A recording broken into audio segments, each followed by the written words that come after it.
Hi guys and welcome back. So today I'm going to be showing you how to make bread pudding. Let's begin. So to start the recipe, you'll want to get your bread and tear it or cut it up into smaller pieces and add it into a bowl. Then add in your milk and then squeeze it all together until they are very well combined. You'll know once it's ready as there won't be as many large lumps in it, and if there's still a few, don't worry, that's okay. But you can just try and work them out as they're normally the crust of the bread, which is a bit harder to work with. So once you've got the bread and the milk combined, you can then start adding your dried fruit. I'm using a mixture of raisins, currants and sultanas, along with some mixed peel and cherries, and then spices. There will be a link to the blog post down below if you are interested in making this. Then you'll just want to combine them by getting your hands in there and mixing it around until it's all fairly distributed within the mixture. So once your fillings have been added, you can then add in your eggs and your light brown sugar and give it all a good mix until it's fully incorporated.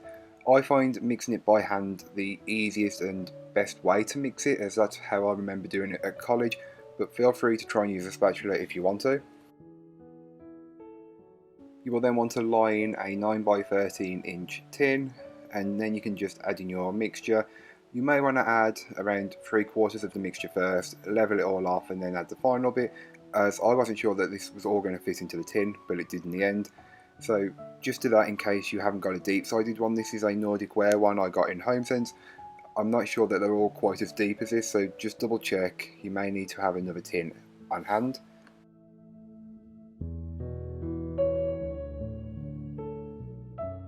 So just before you place this into the oven, you'll then want to sprinkle on top some light brown sugar. This is just to add some texture, so feel free to leave it out if you don't want it, but I've always known to add it on top.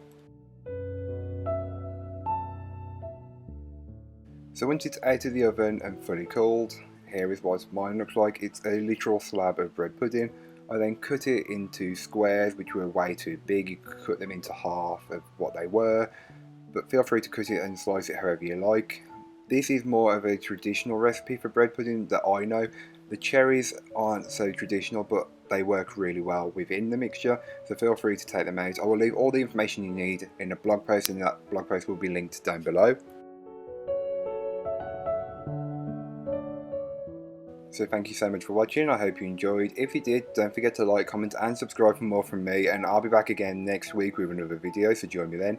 If you have any suggestions for future videos, leave them in the comments down below, or message me on my social medias on my blog. I will leave all the links you need down below, so don't forget to check them out, and until next week, bye guys.